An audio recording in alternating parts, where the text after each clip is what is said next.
Hello, ladies and gentlemen, boys and girls. Welcome to Umzansi Esports League. My name is Ocean, and so far the storyline has been amazing, has been incredible. Weekends after weekends, stuff after stuff that has been happening. I mean, matches have been amazing. We're talking about FIFA, talking about Tekken, talking about CSGO, and obviously PUBG. That is outskirts, but will be coming for the finale. My name is Ocean once again. Joining me on the desk is going to be Pain Fixes. So, Fixes. Yeah. Tell me about the journey. How has it been? I mean, yesterday we started it off and it was amazing. I mean, we were talking out in the games and whatnot. So what's your take on everything? Well, yesterday was some intense action of FIFA that we got to witness, and talk about the standings and of the teams, in fact of the players that will be playing. We have Masoom versus Ebi Bros. So now, if Masoom wins this one, he goes right on the top of the table. He will even beat the likes of DaXpt. But yesterday, the match was completely one-sided. You know, Dragon Miller did concede a lot of goals, and it just kept on happening. But today, Ebi Bros definitely will want to end things on a good note. So let's see what really happens. I mean, yeah, we're talking about Masoom and Ebi Bros, right? So if we're talking about Masoom, he might just get at the top up. I mean, how it just comes up. So that we'll have to see how, you know, everything just comes up with the situations, with the understandings. So well, let's see how it just, you know, goes. But Ebi Bros, this is going to be his game. So how do you think Ebi Bros should be playing it just so that he can maybe just go to the safe side? I mean, the things are not looking, the things are not looking good for him. So how he should be playing his last game? Like, what do you have in your mind? You know, just go in for any kind of execute that he can possibly go. Maybe just play YOLO, because, of course, if you have taken a look at the standings, right? So there's no chance on earth that he's going to qualify. But, well, on the other hand, Masoom certainly does have a chance to make it on towards the top of the table and even beat the likes of DaXpt in terms of points. Yeah. And, it could go either ways. It can either result in a draw, it can either result in his victory, or else it can just result in his defeat. And if now Ebi Bros kind of wins this one out, then it's just a consolation prize that he ended things on a good note. I mean, talking about the stats, you know, yesterday we were talking about it. Dragon Miller has had the maximum number of goals scored on his side. Conceded, if we're talking, conceded on his side. So, you know, that's not the way that you have to end up your games, right? Yeah. But he had one win as well. So where do you think, you know, comes up the situations as of now? I mean, what do you think, you know, Masoom needs to do? Because he is the one who's scoring one of the most number of goals. Like, he might just look at the top of the table if everything goes good. So how his composer should be if we're talking about that? Talk about Masoom, he's also qualified. So he's got nothing to worry about. Now is a race to be on the top. And yes, winning this game will definitely ensure that. And yes, if you talk about how they should approach, we've been talking about this, right? It's not FUT over here. It's about taking those teams, you know. So what we have seen every single day, either it's France or it's Liverpool. So let's see what is going to happen. Exactly, that's totally true. But, well, there have been some things, and, you know, why don't you just, you know, listen it to the casters? Not through us. I mean, casters are out there just waiting for it. So, casters, just take the news away and take it away. A true unfortunate bout of news we have here today on the Umzansi Esports League broadcast. We will not be having a match. There was some unfortunate circumstances taking place for one of our players' families. So wishing them well on that regard. But we won't have a match tonight. But we do have a whole entire league to look back on, Mr. Snare. Yeah, a lot has happened over the last 9-10 weeks, right? And I think the truly unfortunate part is that we kept talking about that it was going to come down to this particular day, right? Literally the last 3 weeks of games have been one after another. This could determine everything. This could change everything. This could pretty much be the entirety of the shakeup, right? Which has been interesting to watch, because for a long time in the Umzansi Esports League, it did kind of feel like DaXpt and Unfazed were just going 100% or run away with it no matter what. But now things have changed up. It got super heated. It got super close, right? Like, just even look at those margins on the brackets. Yes, sure, the names seem familiar at the top 1, 2, 3, but the point distribution, I would never have been able to guess that this would have looked like coming into this one. So, and this gives us hope, right? This is kind of what we were hoping would happen in the best case scenario from the Umzansi Esports League, and I'm pretty glad that we got that for the most part. Yeah, we were certain from the get-go that this would be different from your run-of-your-mill FIFA tournament because it's taking place in a long-form league format. It was always going to be a difference. I think Masoom, our man we would have seen on the broadcast today, definitely, he was in a position to win the entire league today, right? Or to put himself in the first place before we head into the finals. So, yeah, definitely one of the best players here. There's our top 4 decided between DaXpt, the Beast Bianchi, Unfazed, and Masoom. those 4 players, that is a finals day and a half, Snare. Yeah, I honestly cannot wait for finals weekend because just looking at between the 4 of them, I think none of them have been able to beat the other by any lot. Like the largest margin that we saw coming out of those top 4 was when the Beast absolutely hammered on FaZe last week. But that's something that's also been interesting to watch, right? Because we were wondering what's the psychological effect was going to be of a more different long form league. And it seems like there were some players who benefited heavily from that. Like I kind of remember at the beginning how good Eevee Bros looked. Way better than he started looking towards the end of the run. So he clearly got negatively affected. But the guys at the top weren't. And you know what's really exciting me, fam? That's really exciting me, right? Before finals weekend. Every single player in the top 4 has had to have some kind of change, right? The Beast has dramatically changed his playstyle from the beginning until now. And FaZe brought us in the Barcelona extraordinaire.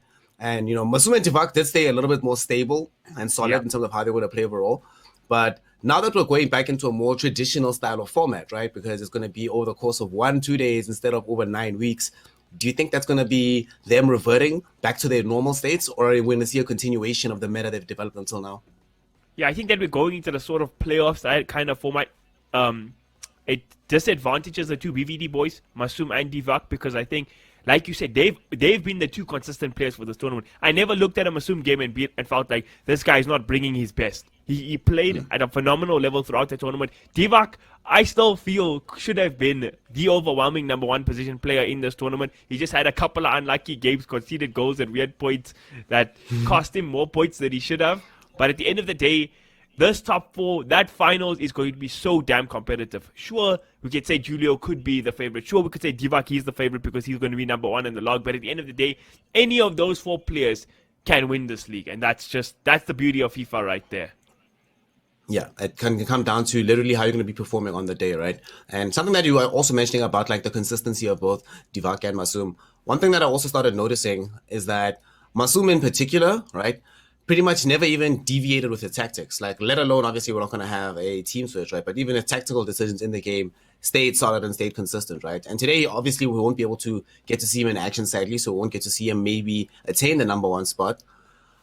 But what this means is that when we get to the top 4, when we get to finals weekend, right, that all the information everybody needs to be able to crack the code is available, right? Now, the question is going to be whether or not the codes are going to stay the same, because they haven't been staying the same, but it's also not been necessarily the thing that's been getting people the W. So I'm really excited to what we're going to see in finals weekend. Yeah, I know for sure. I completely look forward to it. It's going to be an absolute cracker. Unfortunately, no broadcast today, lads, but eventually, in the next 1 or 2 weekends, you'll see us back for the finals. Yay! Yay, top shelf. We will be back for the finals, but for now, we're just going to take a small break. And when we return, we will be continuing the stream with some Tekken action. So over back to you guys on the desk, and we'll see you guys for finals weekend.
Welcome back for a very long break. My name is Oshisham and you're watching Umzansi Esports League powered by Nodwin Gaming and Jinx TV. Well, it was quite a bit of a break, I would say, but well, we are back. My name is Oshisham once again, and along me it's going to be Fixers. So Fixers, how did you enjoy this break apart from everything? Yeah, I was just looking at the scoreboard, then I was just playing a few games on my cell phone. But yes, let's get back into reality. Yeah, let's get talk back about to these games. Yeah. Yes, absolutely. You know, talk about Tekken that we just have right now. Yeah. Yesterday was one heck of a show that we witnessed. You know, we were at our edge of our seats, and that was some best Tekken fights that I have ever seen. I mean, starting from it, you know, Steve was out there for everything, but well, Law coming in and Law doing everything that Law can. That was amazing. But let's have a look at the standings as well as we are discussing everything. I mean, you know, as of now, Igudari is at the top if you're talking about it, but DaXpt might just go for it. I mean, Callym,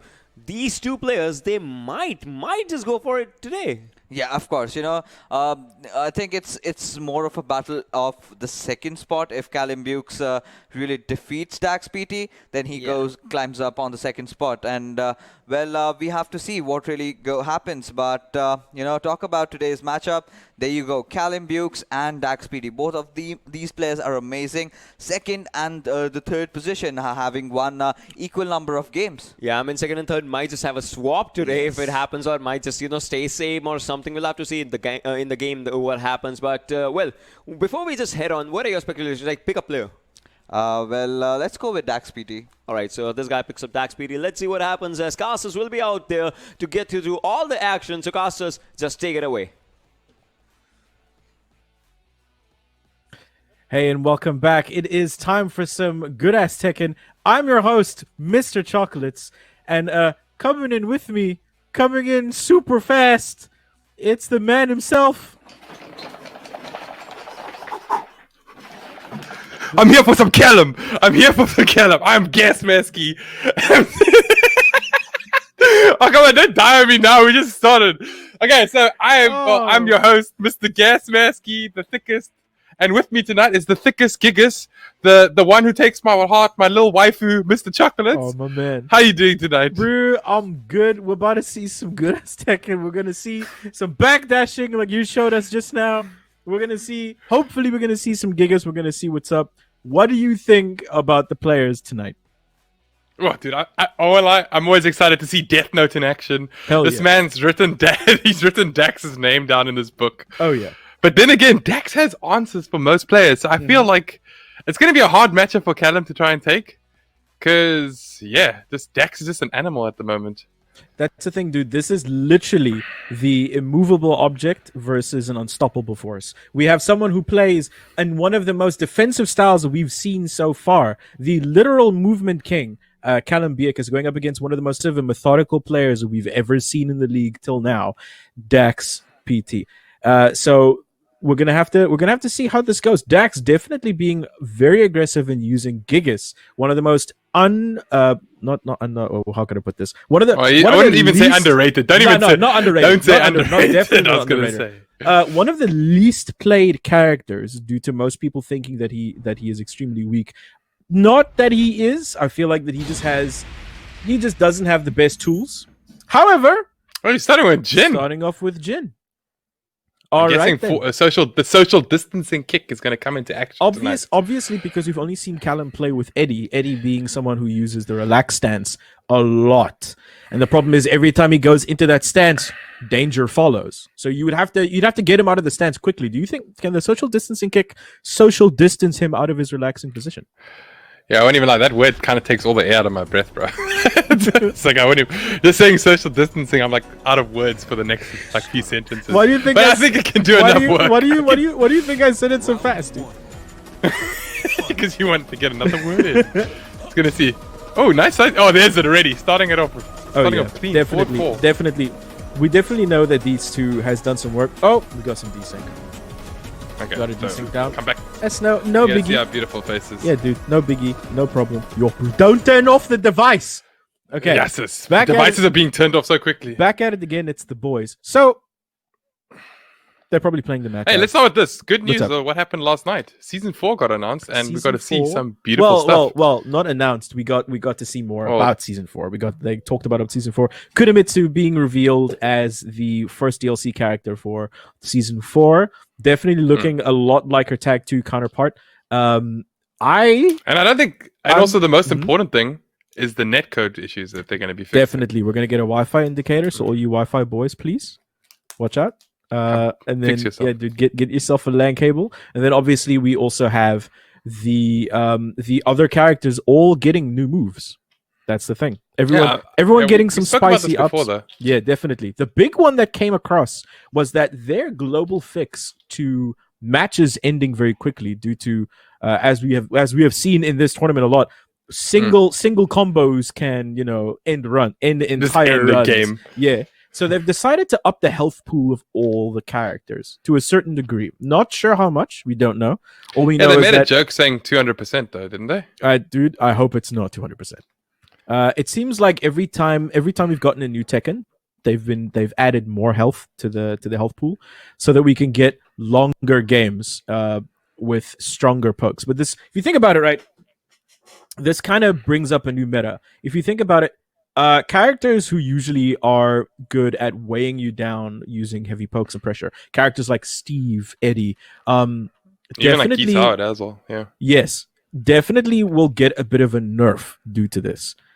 Because again, their initial, for example, like Eddie and Steve, initial combo damage is not a lot. Although you can maximize it with a lot of high execution. But initial combo damage is not a lot, and based on low combo damage with a lot more health, it's gonna mean a bit of a nerf to some characters.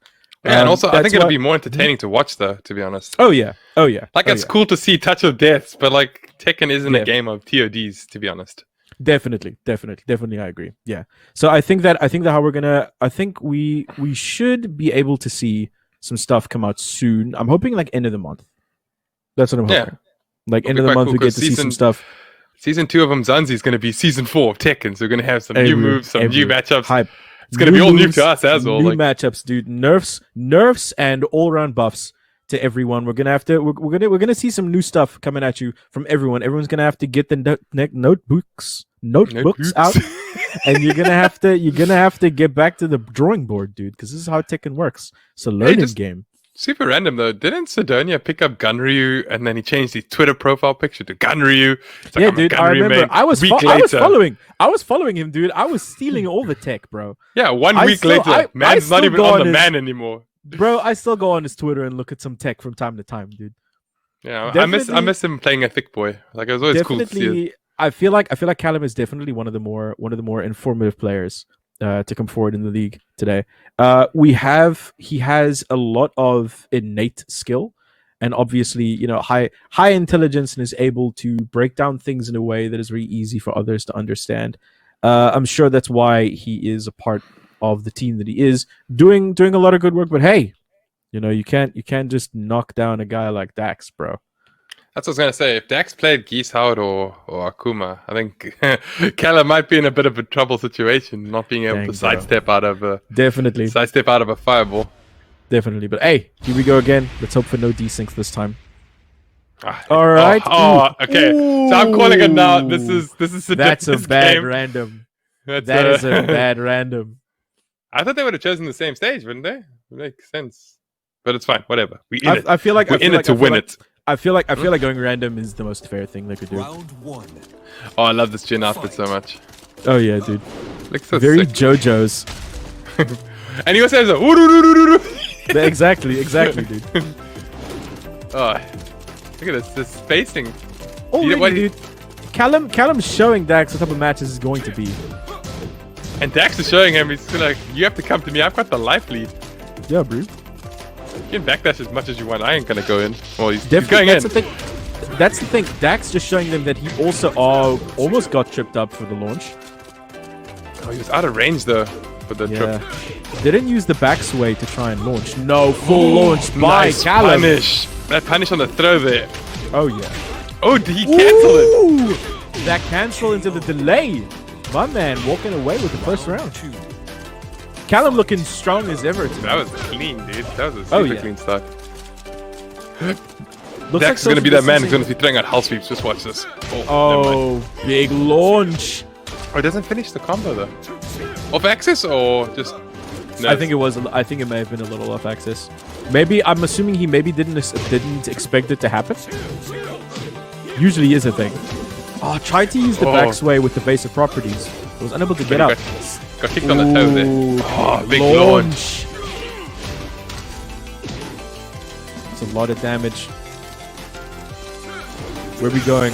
Where are we going? Ooh, The spacing Nice. from these players is just crazy right now. nice running two.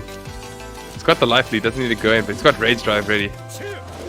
That's the thing, and Eddie's drive is quite long range. Mid option. Oh, Ooh. nice spring kick. Oh, wait, what? Right underneath. Yeah, but that's didn't like go one of for the the launch. highest hitting. No, you can't. You can duck it. It's a high. Yeah, no, I'm saying it's so high hitting that it's high. Tried to go for the down three. Callym up with two already. Quick matches. Oh, nice poke. Look at this pokes. Oh yeah. No walls, meaning that Callym can backdash as much as he wants. Oh. And every time you approach, you get that hit. Like, it just permanently. Look, the immaculate spacing. And then he just waits for the range to close, and then he just uses it. Because it's plus as That's well. the thing. Tried to launch. Oh, no punish. No launch on that. Oh, but hell hell sweep. sweep. My man never hell sweeps. Oh, the Oki on that. Did you see that? That was smart. He hit it with the. 100%. He changed the ender for the Oki. All right, give it a down three, and Dax is on with one round. Yo. Big I'm waiting. launch by Callym. Big lunch. Man is hungry. All right, again, so much spacing. Dax needs to really find a way to get in a consistent manner. It's actually such a struggle because Callym has all the space to get anywhere. That's the thing. Nice. Oh, Using no. using the advantage of the strings against No it. Nice. tick! Nice. Oh, whoa. What was That was a doing? bit of I got a- confused. I got confused. I was like, what is Nice that running. movement? Nice running two by Dax. Dax up with two. Callym with two. Already first set. Looking hella clean. Yeah, I think Dax might have figured out something in this matchup. I feel like Dax is just playing more aggressively. Oh, He's 4-4-2 waiting. again. He's waiting for whiffs and trying to punish accordingly. He's not trying to launch or anything like that. Just according whiff punishes. Oh, big launch. Big launch. Oh, nice, Nice low parry. low parry. Oh, that was a clean low parry. Oh, how sweep! Oh, the American reset. Dude, the man doesn't want to. This man don't mess around. Got the Man, life look at lead that now. slide. Nice ball standing four. that hit. Oh, rage art punish. Oh, that hits because he's in the middle of recovering. Oh, that's gonna kill. What a match so far. Oh my gosh. What did he say? That's What did he say? getting What did he say when he does that? Como swas. Come on, what? Bro, I don't know. I don't speak. I don't speak that language, dude. I'm not gonna assume what it sounds like. I want to see some more capoeira. Nobody says Oh, como bro. swas. I think it's like something about sauce. He wants sauce, bro. He's like, come, bring me that sauce. He's probably Brian. He's probably Brian with Sly, dude. Yeah, he's You like, know what I Sly, mean? where you at? Come, bring that sauce. Anyway, no, don't make it a big first round goes to Callym, outspacing his opponent in the best way possible. Definitely hoping to see some Gigas action now. Dude, if he switches to Gigas and he random stage and gets infinite this year again, I'm just gonna be so sad.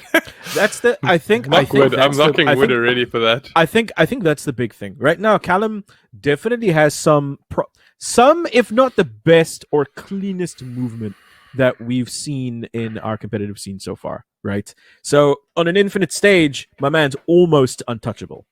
Right. Obviously, people can get in, but we've seen that due to his proper and immaculate spacing, he was able to get out of trouble and whiff punish really well. We would punish everything. Exactly. What happens if we give him some walls?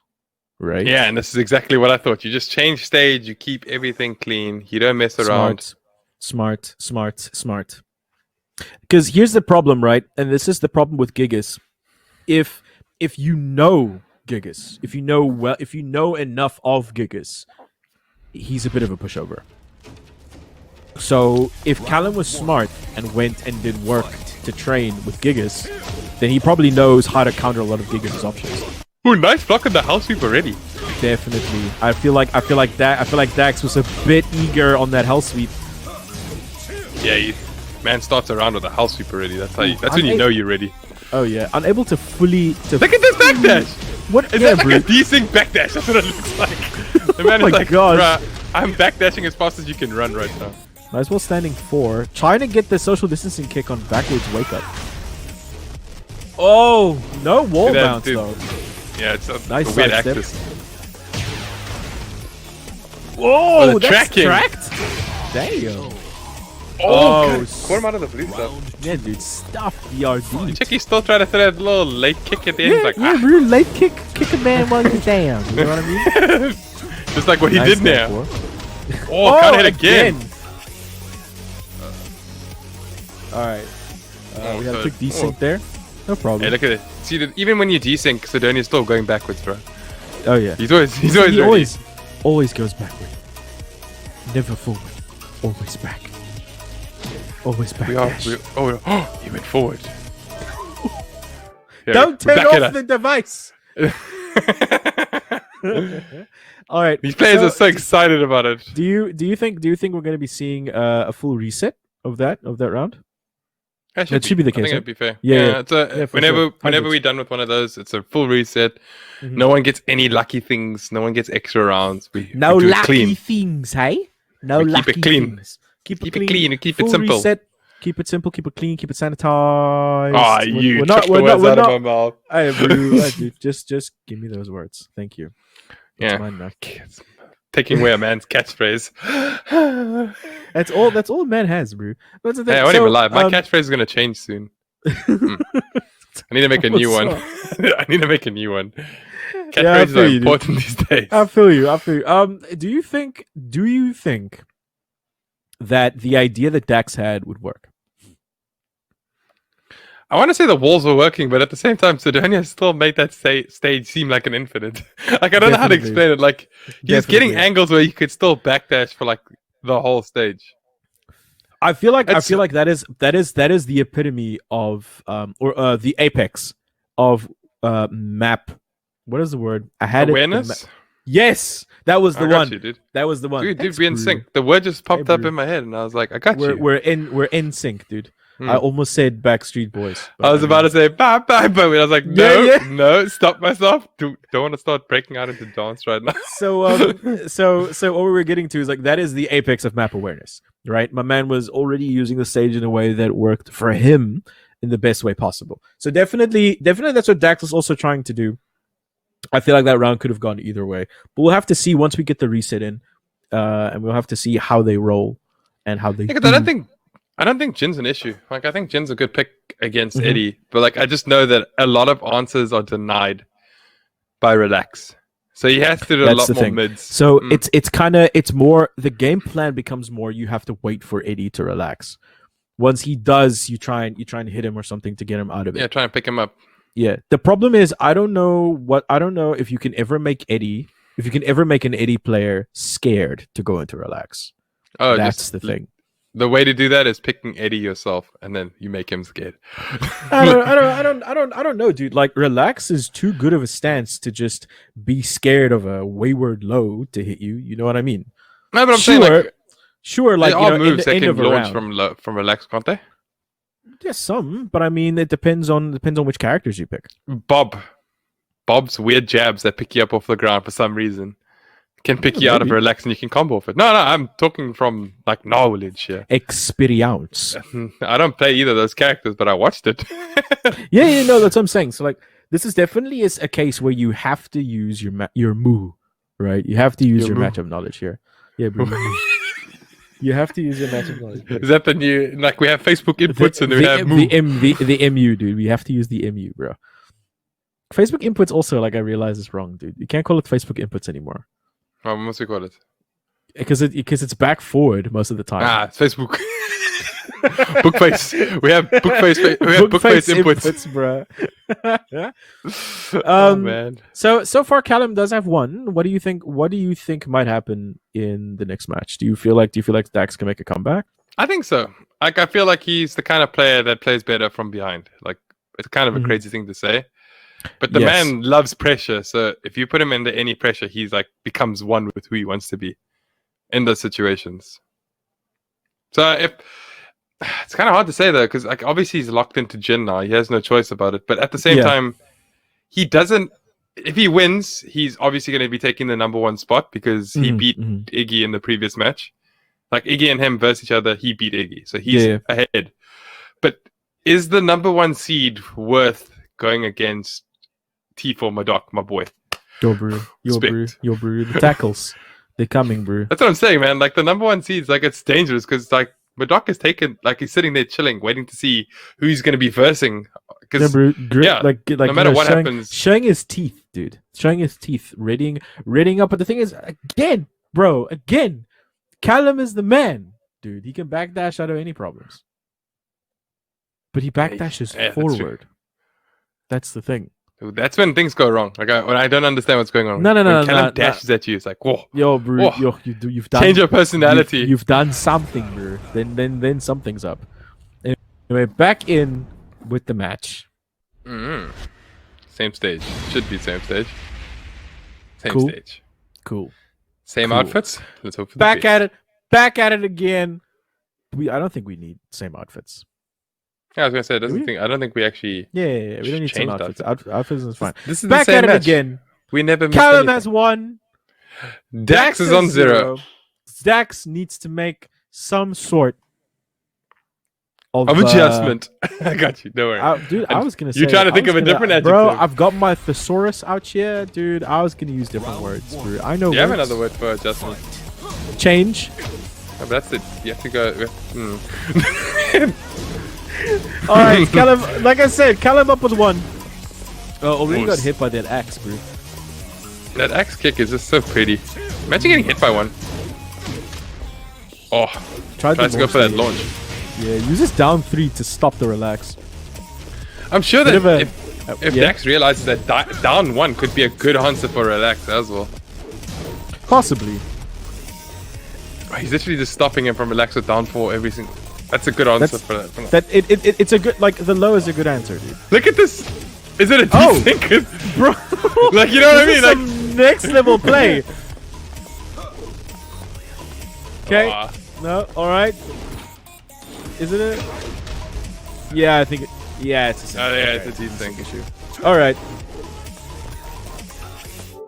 All right. So while the that man had some lekker. Did you see that games, logo? Bro. Did you see that logo? Ooh, that was a sexy logo. He had some lekker games to brew. Okay, so while they try and sort that out, get some different games, get some different stuff going on. Let's go ahead and talk. Did I find out some really bad? Like, well, not bad. It's not bad, but I saw like the ladder of the most played characters in this game. You know that Gunryu is the least played character in Tekken right now. Yes. Oh. Why do you think I play him? Because he's simping out for Gunryu. legitimately. Like, remember, it's the whole thing of he's technically speaking not low tier, but because he's underused, right? You have makes to lab him higher tier. You have to lab him. Yeah. If you do not know the matchup knowledge, you will have a much higher chance at failing. A much higher chance at losing. I've been watching Saint a lot. Saint's got a really dirty gun. Oh yeah, dude. Been watching him for a while, bro. Watching some Saint, watching some Rank Chu, watching all the big boys, bro. Like seeing how they play, trying to master the art of trying Tekken to mimic 7, some of their style of play. Hey, bro, the chimera. You know, you gotta get you gotta get the tech from somewhere, bro. Yeah, that's the thing. But like, it's just super interesting. Like, I don't understand how the character is so underplayed. He's got so much character as a character. Like, you know what I mean? I feel like sumo is not seen as that cool of a fighting style. Although, as much as I love sumo wrestling, I was about to say sumo is so entertaining to watch. Yeah. I feel like in a roster where you have devil people, super powered grandmasters, some robots, bears, wrestlers, And a man who could, Uh, Bob the Builder, he's also there. Builds yeah, walls to break bro, him down. like and like super powered karate people. I don't think you're like, bro, I'll go for the sumo man. You know what I mean? I just like him Like- because he's so thick. I think you gotta get that Yeah, thick bro. boys Yeah, out bro. there. You gotta, Represent. dude, gotta rep the thick boys, dude. That's Because the it's way. weird though, because he's got like a dad bod, but he's got a six pack still. It's like, yo, that guy's It's got a some- sumo. like, It's a sumo six pack, dude. he's got It's like an 6 kegs. SSP. He's No, got bro, six- easy. The 6 keg Yeah, life. That's the thing, dude. That's the thing. Like, and like the sumo, the whole sumo thing. It's super appealing. Because I feel like, hey, bro, you know, maybe I could be a sumo. You know, I've got the size. I just need to, you know. And I was gonna say you got the scar in quite a similar space to Gunry, bro. Cosplay? Thanks, bro. You're gonna Thanks, cosplay? bro. Maybe, bro. Maybe, bro. Maybe. I think they'll be able to say cosplay. I need to find a. I'll Yeah. cosplay as something. I'll cosplay as like Murdoch or something. I think you could cosplay as Murdoch, dude. You can make a good Murdoch. Yeah. Just get some spinning decks. It's gotta grow. I gotta wait. He doesn't have top hair, right? Bro, where's T for Murdoch, dude? Can you not just cosplay as Murdoch? Yeah, it's Murdoch. It's like as a real life thing. I'll even get him the green shorts and everything. Yeah, dude. Straight up. Like, and wear your shirt. The special Murdoch shirt. Yeah, his specific shirt. Yes, the one that he has. That looks so good. The one with the face of him on it, bro. That way, he's cosplaying Murdoch wearing a t-shirt with the He's picture wearing of T himself. for Murdoch. Yeah, It's like wearing a dude, self-portrait as himself. It's like an Inception type deal, dude. You know what I mean? Guess who the real constantly- Murdoch is? Imagine Oh, yeah. getting tackled by T for Murdoch though. Like, No, bro. like, No, bro. I don't want to imagine all the wind being like, you know, taken out of me, dude. Okay, looks like the match is back up. Going at it again. Beukes with 1. Dax with 0. I'm still remember the first time I met Dax when I had to say his name. DaXpt. Round 1. That's good. Good times. Well, starting with that 4-4-2. Oh yeah, dude. I feel like Callum's backdashing us into desyncs. Oh my gosh. Backdashing us back into season 2. Nice Oh, axe. tapping on him. Ooh, nice wave the boost. wave. Yeah, dude, the wave is coming alive right now. Literally electrifying gameplay. He hasn't done an electric yet. Electrics. He's gonna, dude. Shut up. Oh, social distancing! Nice. Oh, Big but the counter wall- hit. The wall Unable pivot. to fully convert, and then we'll take it away, dude. That's just the thing. That's the thing, dude. Oh, slide. Ooh, come here with that quick slide. Was try. Oh, nice, tech. bro. No tech. Down 3 for that extra damage. I'm trying to. He's got the life Oh, lead. because with that slide. Nice. Nice 1-2 punish, though. punished by Dax. Yeah, definitely. Very efficient. I get stressed in those situations when the guy. Oh, there's the electric that you were talking about. Yeah, bro. Electrifying gameplay. Nice. Now I'm running allowed two. to say the catchphrase. No, but I'm saying, like, I find it so stressful when a player's got such a life lead and they start dashing at the guy. I'm like, no, they must come to you. Oh, no tech again.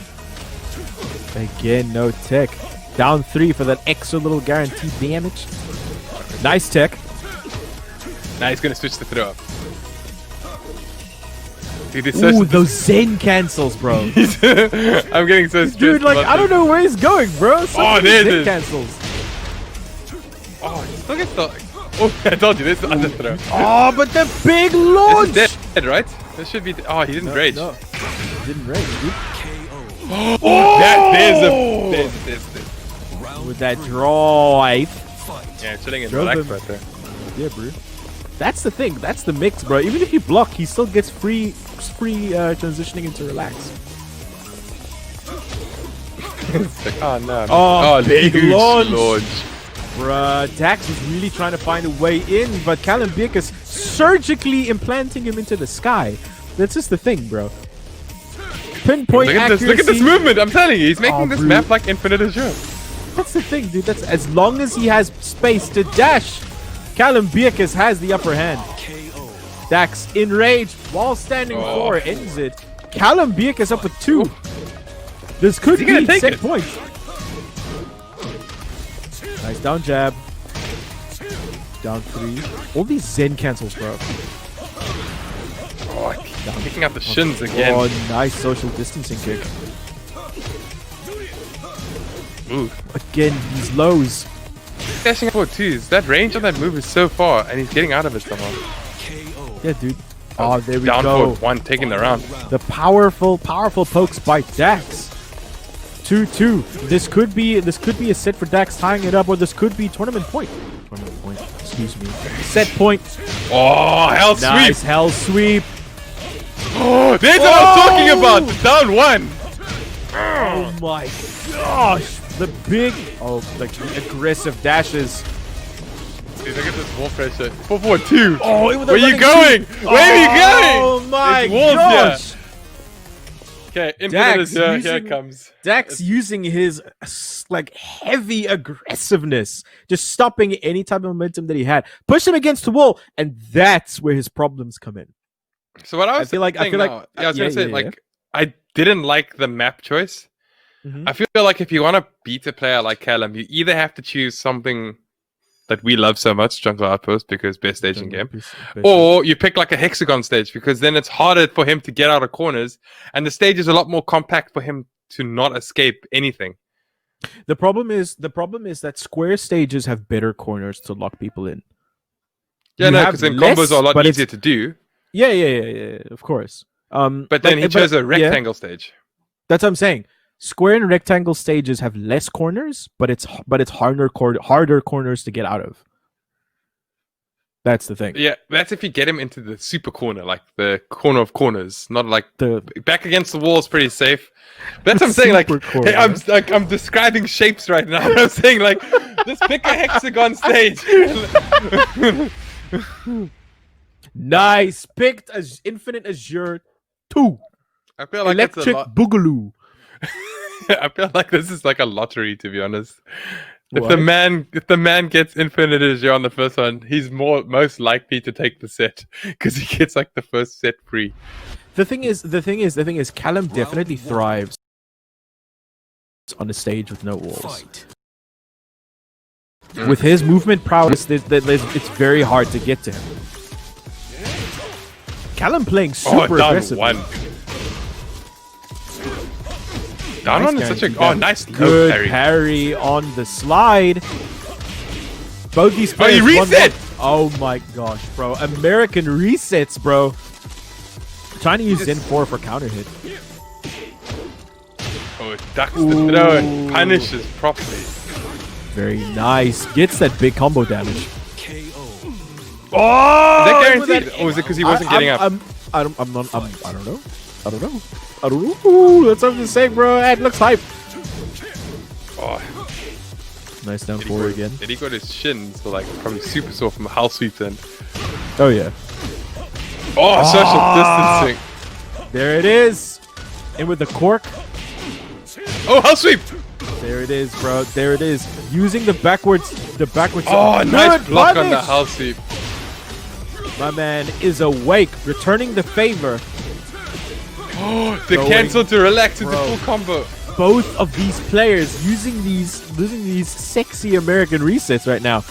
More or less tight health. Where are we going? Oh, I don't even know. Oh, bro. This is so stressful. Bro. Callym. Oh, blue Callym stop. Oh, he goes baited for it. He baited it. What? Oh no! Whoa, and dropped. Oh my gosh, bro. What are you doing, Dex? Dude. Finish the combo. Come on.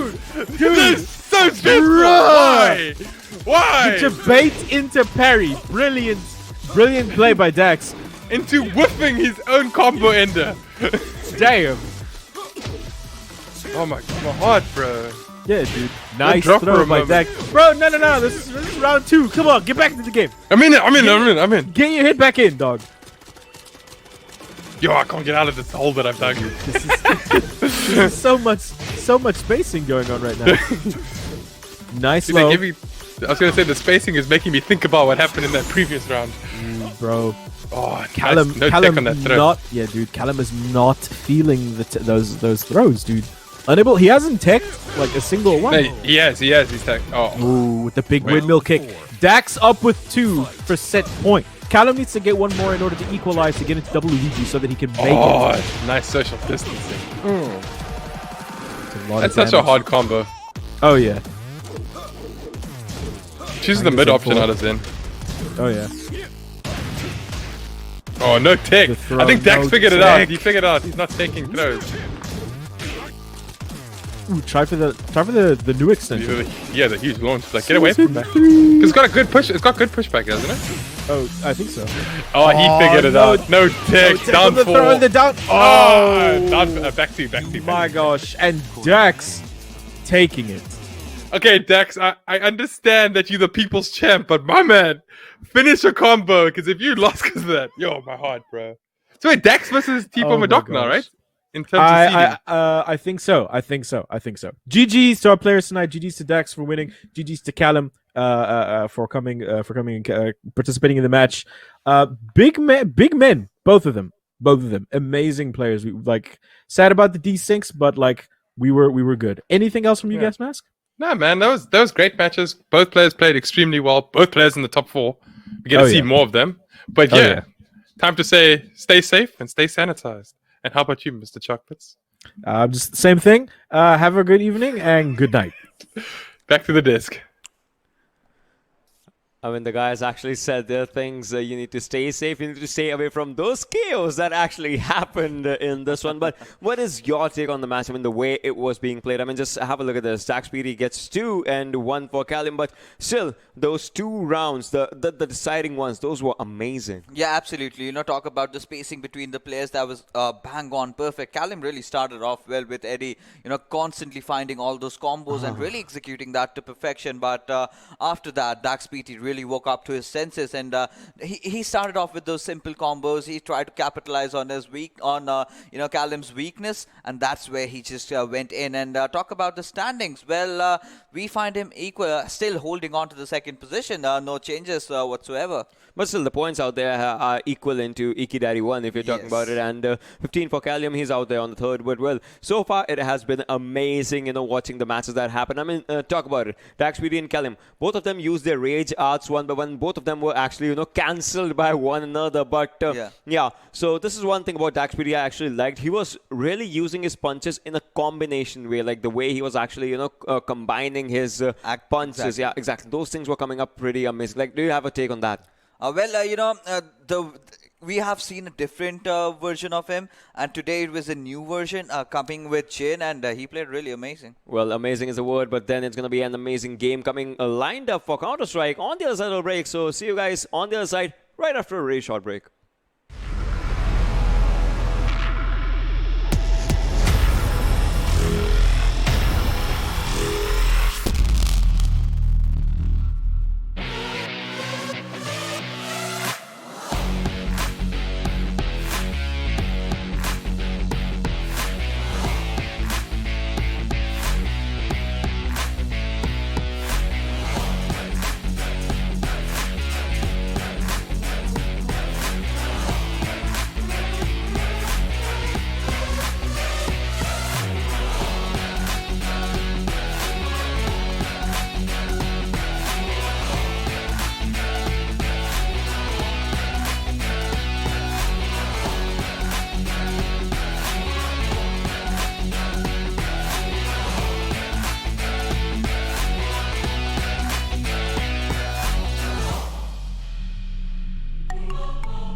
Ladies and boys and girls, welcome back to Umzansi Esports League, powered by Nodwin Gaming and brought to you on Ching's TV. Well, my name is Oshin Sharma, and so far the matches have been amazing. Matches have been intense. If we talk about Tekken, we talk about FIFA and whatnot, but this is going to be Counter-Strike segment. So allow me to introduce with the most handsome He could have been there, but well, it's Fixers. He's trying for it. But well, it has to be an amazing game if you're talking about it. I mean, your views on Counter-Strike, quick ones. Yeah, yesterday it was kind of a one-sided show, but today I really hope that DNMK and Djentlemen. Well, if DNMK really wins this one out, this can be a change. They can actually make it into the finals, and well, you never know. But let's see. I'm really excited to see in which particular map they will be going against each other.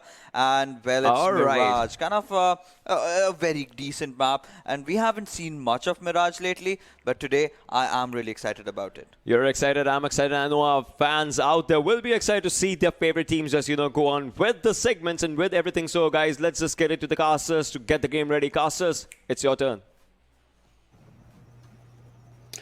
Thank you so much. Patchy, as they've mentioned, this is the last chance for DNMK to get out of relegation and get back into the sweet spot for Umzansi. So what are you expecting tonight?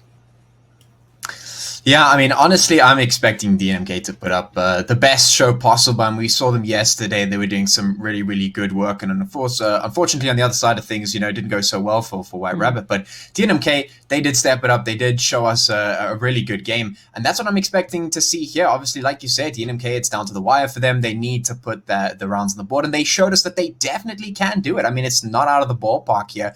It's really going to be on the gents to put up the resistance against them. And I mean, if anyone could do it, it's probably them. I mean, they're also a pretty decent showing in recent times. Yeah, so they have to put it all up for the line tonight because this is their last chance. Otherwise, they're going to be going into that relegation game. Though, I mean, based on the performance we saw last night and so far that we've seen recently, I don't think it should be an issue for them going through that relegation phase. But surely they want to just stay in, for bragging rights, for just keeping up the positioning and staying in it to win it. So at the moment, we can see DNMK, they're going to be on that CT side. The Gents, they're starting it off right on the T side, right, with some beautiful tempo, heading on to what looks like an A site execution here. So utility getting set up, and actually DNMK, they have a 3-man stack towards B. So this A site is not as defended as it usually should be. So with that utility going through, rotation should be coming through just as quickly, hopefully, at least for the side of DNMK. For now, it's going to be up to Divo and the man who has actually made his way through Palace, which I don't think the Gents should be expecting. Tapok does spot him out and takes him out of the picture. Now they have side control, getting the bomb down and looking to take the first pistol round. So far, good post spawns coming through here from the Gents, and at the moment it's just up to DNMK to get a good retake here. Nexus starting it off strong, takes out Wipeout. Double CT stack towards what looks like is getting a little bit pressured here. Flash is going through, Divo taking out Crucial, and now it's all down to Flexi and Takbok to hold on. Diffuse getting tapped. 2 seconds left, but at least the distractions are there. So far, the Gents, they're getting picked apart bit by bit, and now it's all down to Takbok, and he's just fighting away. Heartbreak holding on to the Diffuse, and that's going to be a DNMK steal. Wow. I mean, I have so much to say about that round. That was just perfect. That was just a perfect round, in my opinion. I mean, that was a early util rush execute onto A, which I absolutely love. That is one of my favorite starts on the T side of this map. You just buy up that pistol round, first round, you just pick up the util, you throw it on A, and you get in. And it just so happened that the setup was perfect because not only was DNMK off-site, but the execute was there as well. And so it was a sort of twofold thing they had going for themselves. They had all of the site control, everything was great, they were able to put down the bomb. And then DNMK, they just played slow, they played calm, and they got the perfect retake. That was just such a good round on both sides. And now things are going to be opening up pretty decently here for the Gents. They find themselves 2, but immediately going to find 2 taken away from them. So it is a 2 for 2. 3v3 is the score, well, is the count, at least the man count for the moment, as the Gents start to make their way into A. Flexi going to find the headed Weasel. And the man away with that from us. Bomb is dropped. Can't find the second. So, Gents, they're going to pick up that return round. Relatively quickly as well. I mean, that conversion couldn't have come at an even greater pace. They just went straight down middle to Cat, got all the opening frags. A bit of contention there from Diesel with a nice little headshot there, but ultimately they got what they needed to do. They were so well kept in terms of getting the headshots, getting the opening frags, and finishing it off relatively clean. So those guns are going to be saved into this round, whereas DNMK, Going to be seeing a little bit of pistol action here. So some deals in hand, looking to once again do some crazy things, and some armor actually invested as well. So full investment coming through here for DNMK, looking to get a bit of an early conversion once again. Similar fashion to Djents, but they don't have the same sort of firepower that they had previously. At this moment, you've got a 4-man stack towards A. Don't know how this is going to pan out. Yeah, it's a risky move for sure. So Wipeout starting it off here. He's going Beukes. to get some entries. I mean, the Deagles are chiming in. There's only 2 players left for Gents. I mean, this is already a great start for those Deagles. We've seen it so many times where the Deagles just come out on top for some reason. It seems to be working out here for DNMK. At this point, I think Djentlemen, they're just struggling to get into the A side, really. Every corner they go, DNMK are waiting, and now with Heartbreak on the flank, he's going to hear that sound cue. Phoenix, though, is going to get the shot, and with that nade going straight to Dweezil's feet, now it puts it back to a 2-on-2. So this is quite doable for either side. No guns recovered just yet, and not a lot of utility really on the side of DNMK. But Nexus, since he's made his way into lowers, might be able to get a bit of an early indication to where Gents might be going. So he's not going to spot anyone else to top of B. But the man, will he be expecting this connector push here? At the moment, there's a perfect sandwich, but DNMK, they're so split apart now with these Deagles. Ultimately, the man, he's going to have to either play it safe and wait for Nexus to rotate around, or try and hit some golden shots here. As Gents open up all the corners, clear all the angles. Utility going through, that's going to be an immediate activation for Nexus to rotate around. The man trying to connect the shot, take the bomb planter out of the picture, but it's not going to come to fruition just yet. And now it's just Deagle on Galil's. Nexus, he's going to get shots in the back, and it's all down to the man now. 12 HP, going up against Phoenix and Wipeout, and it's not just going to happen. So Gents, they hold on to that round. But, I mean, the Pistols took 3 away of their teammates. That was a little bit too close for comfort. I think those Eagles should definitely never be allowed to get as much damage as they always do, but they always do seem to get that damage in anyway. And that was a little bit too close for comfort for Gents. I mean, they had the firepower and they were still holding on, you know, at the end there in a 2v2, which is obviously never where you want to be, especially against a team that's only been touting Deagles. Now, of course, that investment does mean that DNMK have to save in this one, and that means that they're probably not going to be able to find anything. They're actually going to find Flexi, which is, I guess, a big opener, but they're not going to be able to recover the guns, and the firepower from Gents should be enough to close this out. Especially from that dirty little flick there from Wipeout. So as they finally shut down that mid push from DNMK, split up with relatively most of the players heading towards B. I mean, the bomb is definitely in a good position to take it. So now Dweezil and Heartbreak towards this A site, just potentially looking for some extra frags, you know, maybe even recover a gun if they're lucky. But it's only Flexi that's been taken out, and his gun's towards top of mid, which at the moment can be a very dangerous path, especially with Crucial hunting for some kills here on the A side. It's all down to Dweezil. Wipeout once again, hitting the nutty shots. And I mean, relatively clean on there from Djentlemen, once again.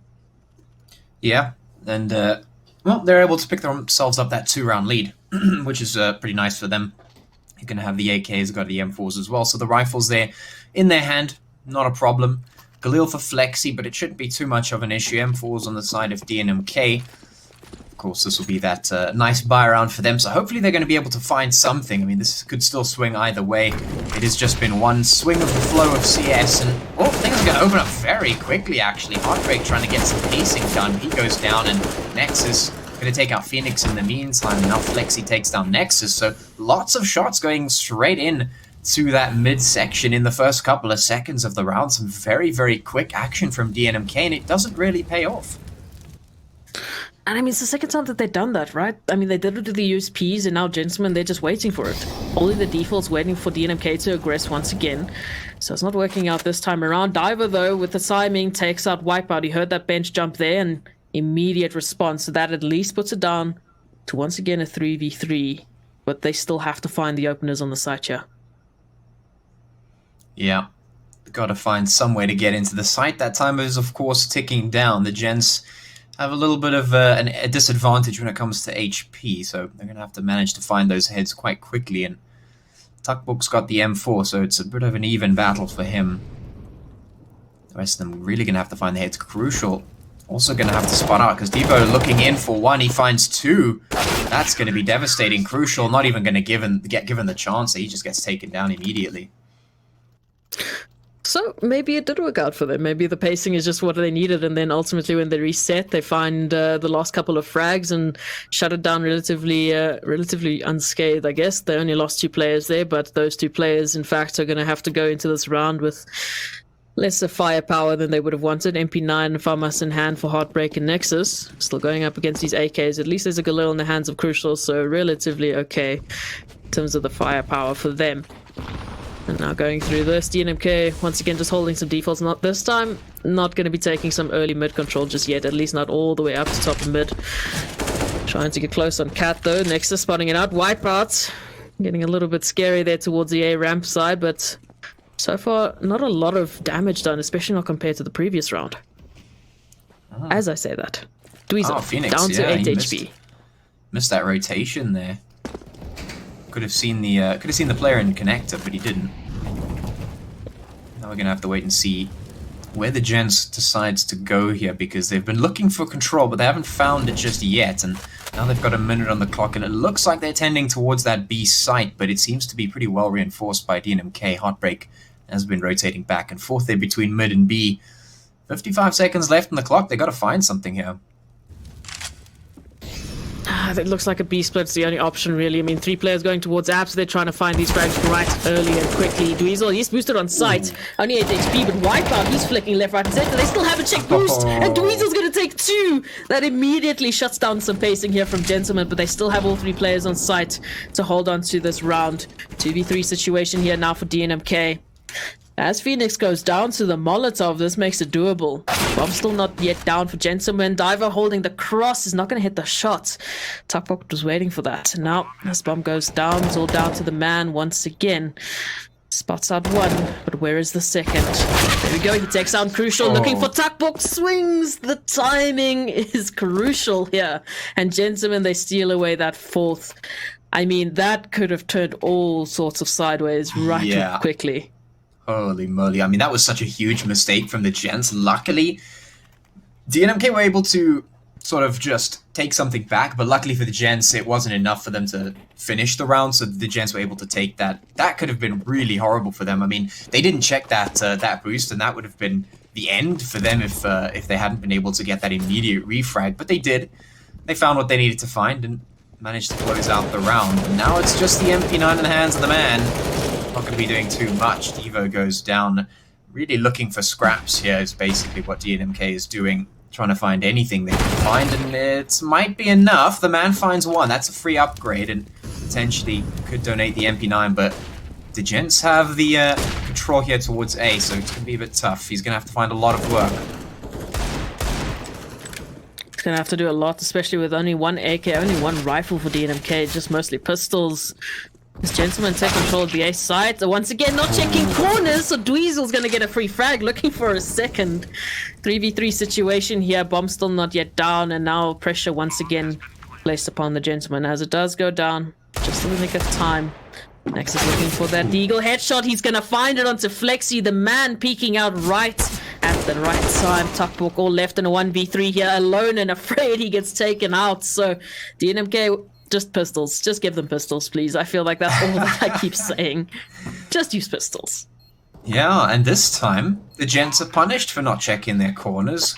Gonna be just pushing through CT, not checking straight up close on the bin. I mean, you have to check that angle. Surely you have to check it. I mean, if you don't see anyone behind the ticket booth, and you definitely don't see someone behind that corner, I mean, chances are there's either somebody up on that bin or there's just nobody there. And I mean, you have to check it. You just have to check it, and it doesn't come through for Gents. They get punished for it, and they lose the round because of it.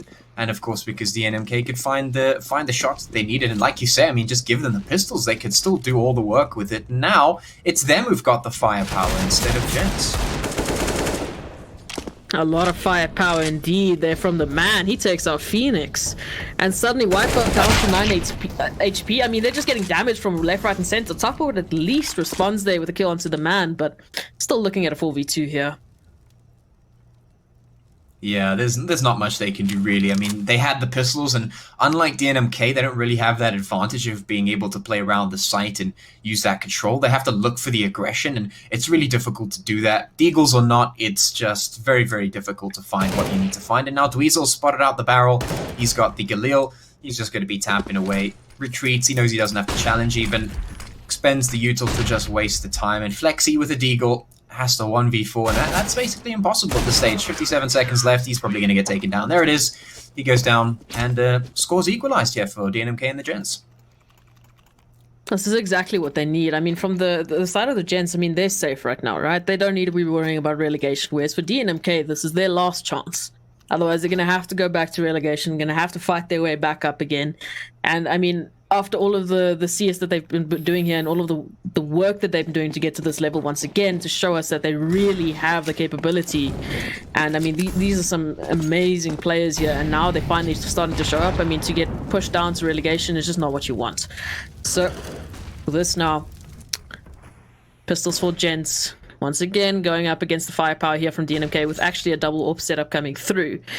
And I mean, looking at it now, they're getting quite aggressive towards ramp, so that's some great early on information.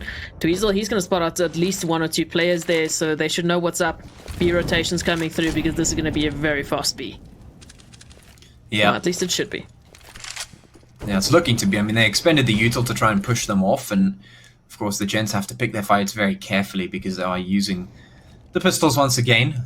They could have forced up, but they decided not to, making a bit more of a smart economical decision. I mean, a save like that definitely boosts up the T economy, makes it a lot easier to breathe because you don't have to worry about a lot of things, but still have a little bit of presence. Finds the head, wipeout. Absolute monster taking down Dweezil, but the rest of the Gents have moved towards A, and Devo's here ready and waiting. Heartbreak finds wipeout, Flexi goes down, and Devo just holding on as long as possible. He eventually goes down, but easily the man is there to just support and take him down. 5 rounds for DNMK. So this is a little bit of, momentum now for DNMK. They're starting to get the rounds. They're starting to get a little bit aggro. I mean, there was a pistol round for Gents now, the second in a row. So a couple of rounds now given up, but at least their economy is sorted for this full buy coming through. 5 AKs. And once again, I feel like they've been so good at getting mid-control at least, fighting it back to DNMK. And then the response is there. I mean, potentially yes, other things could have been done in that round, but for now, they have to shake it off and just worry about clawing back at this round gap. Yeah. Only one so far, and they're looking to stop DNMK right in their tracks. Economy looking a little bit shaky for the T side. Definitely not wanting to lose this one. So at the moment, 3 players towards middle. Diver taking out Crucial, and that was cheeky. Once again, players not in a position to trade. Yeah. Oh, what a cheeky double peek there. Heartbreak looking over the smoke, actually going to get spotted out. That's yeah, he doesn't really have a sight picture in that one. Phoenix holding the angle, actually going to lose that battle. What am I witnessing here? DNMK are just holding on to every single angle with absolute perfection right now. They haven't dropped a single player. The Gents have not been able to find a single refrag, no comebacks, and no chance to get in towards the side here. DNMK just giving them absolutely completely nothing. Sandwiched. I just looked at the minimap and he had all 5 dots right surrounding his position, and that could have basically been said for the rest of Djentlemen. I mean, they were just losing angles that they were expecting. I mean, that peek towards Ram Phoenix was holding that. He was expecting the aggression because Diver had literally seconds before just taken a frag away in Palace, and now he was looking for more. And DNMK is just seeming to do that time and time again. Djentlemen not trading. That's a bit unfortunate because that's just losing players one by one. And now the numbers game is completely not even applicable. Tuckbok here heading towards B, looking to be a bit of a distraction as they fake it towards B, maybe even looking at the flank as he heads towards lows with that molly dropping in apps. At the moment, they have to find once again the openers with the pistols, have to do the miracles here. Divo holding the spray, just looking for some KDs there. Tuckbok all left alone. Already known exactly where he's coming from, and it's going to be a quick finish for DNMK. So pistol rounds? I mean, talk to me. What's not really happening for Djentlemen here?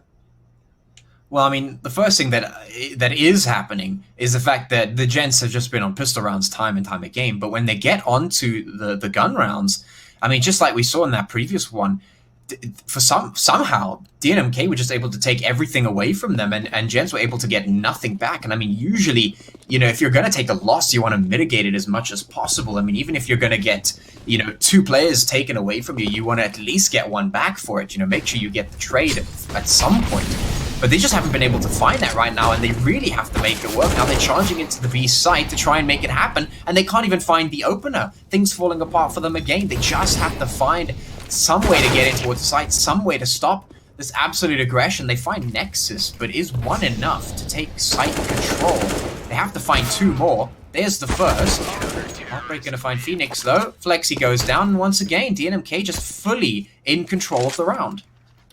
It's the whole concept of, okay, well, you take 1 away, but they take 2 of yours away. You know, it's the numbers game, and time again, Djentlemen just not in a position to play it out to perfection. So they're losing players bit by bit, not in positions to trade, not in positions to really hold out, and looking a little bit flustered when they do eventually get onto the sides. I mean, the utility from DNMK also, I mean, just have to shout it out there. It's to perfection. It's wasting Djentlemen's time. It's taking HP, and it's just causing absolute frustration. So going into this now, taking once again a nice move, pacing here towards middle. They're actually going to get into connector. Heartbreak's going to be a little bit flustered. He's got his teammates to back him up, but Flexi and Phoenix, they're just getting the frags, and that's opening up the A side. It's all down to the man here alone on the A side. Does eventually get traded, and this is looking great for Djentlemen. Yes. Flexi's on fire. He takes 3. Nexus all left in a 1v3 situation of his own now.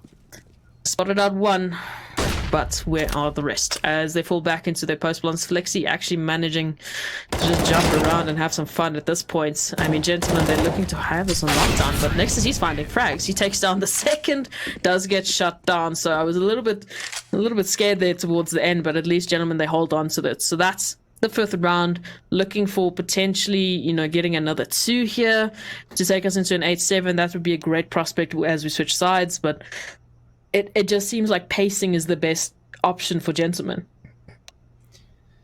Yeah, I mean, right there, that is exactly what I was talking about. You know, that's what they were lacking. And that opener right in the beginning of that round was exactly what they needed to get. That's exactly what they needed to change. That's what needed to improve. And they found it. I mean, an opener like that is just absolutely critical, but then they were able to hold out as well. And even with DNMK being able to find some shots, and even Nexus finding like 2 or 3 there, it wasn't enough to close that out. And that's exactly what you need. I mean, if you're going to be losing a lot of the trade battles in the beginning, you know, if you're going to be losing some of the gunfights, going for that explosive start can really just turn the tide for you, because you could play passive, and even if if you're losing your players, if you've got the bomb down, you could play time, because time is your friend. You could just try and survive as long as possible, try and just bait out, you know, the stopping of the plant, everything, you know, you could just play for that sneaky time, and it'll work out for you. You know, you don't even need to take those gunfights that you could potentially lose. So that's exactly what the Gents needed. And if they can find another explosive opener like that, they could potentially find themselves another couple rounds.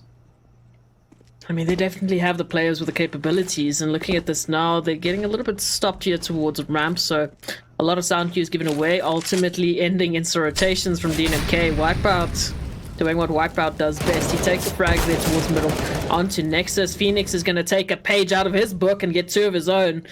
And now A site is just not looking healthy for DNMK. Heartbreak as well is in a bit of trouble here, because Wipeout, he's still in the middle. He's looking for the flank. He spotted out the barrel. So Gents, they know exactly where he is. He tries to swing as the game sends for it, but the timing is just not quite there. Now, once again, Dweezil, he's in a 1-on-4 situation. Can't connect the first shot and has to fall back just a little bit, because definitely want to be keeping that open rotation. They have money for the next round. I mean, you can keep on to this and just keep hold of this AWP. They should be good for the next round, but he's getting hunted absolutely right from the Gents. They want to make sure that nothing is going to be easy for DNMK here as they get their 6th round. This is starting to look a little bit more revitalized here from Gents. Oh yeah, I mean, they just fixed both of their huge problems in that one round. I mean, once again, they had the explosive opener. Phoenix able to find that double kill pretty much guaranteed them a way into the site. But then they had a player in towards mid, moving up connector, spotting out the barrel of Heartbreak, had that information. Soon as Heartbreak peeked out to get the first kill, the immediate trade was there. So the trades were there, the explosive opener was there, everything that the Gents needed happened, and they got the round pretty much convincingly right there. And they could even go for the hunt, as they did get that extra AWP off the board. DNMK struggling a little bit now. Gents finally finding a little bit of footing there, finally fixing a couple of those issues that they were having earlier on, and really returning to form, as it were. And I mean, they're going to be going into this round at least fully bought up on either side. I mean, a bit of a lack of utility on the DNMK side, but at least they have that AWP in rotation on Heartbreak's hands and on his shoulders now to do some insane work here, especially going towards that mid position here. A bit of a reset, so fortunately it looks like a little bit of a technical difficulty. But talk to me now. I mean, you're heading into what is the last round of this half. So far, you've done a bit of a back and forth, as the CT side. Do you feel that for Gents, they should not be worried too much? I mean, they're going to be going back onto CT, and if they can hold those sort of defenses, it should be fine. Or do you think... I feel like Gents are a bit of an aggressive team. They definitely have the pacing for it. So maybe the T side is where they were looking to get, a bonus of rounds. Yeah, I mean, that's definitely going to be decided on a case by case. But I think if we're going to be just talking purely based on what we've seen in the past, we've seen very often times where teams struggle on the first half, move into the second half, and then just can't close that gap because they find themselves in a spot where they find the second half even more difficult. And usually, not all the time, but usually it's when the switch over to the CT side happens. You're starting on the T side, you get that aggression, you sort of get into the rhythm, you finally finding yourself then not able to close out as many rounds as you want. Then you move over to the CT side and you just can't find your footing. And that causes a lot of teams to fumble. Now, whether or not it's going to happen for Gents, I'm not 100% sure, because it could work out for them if they have an aggressive CT side. They could potentially make that work. If like you say, if aggression is their playstyle, if that's what they're comfortable with, they could definitely make that work on the CT side here of this map. It's definitely not impossible for them.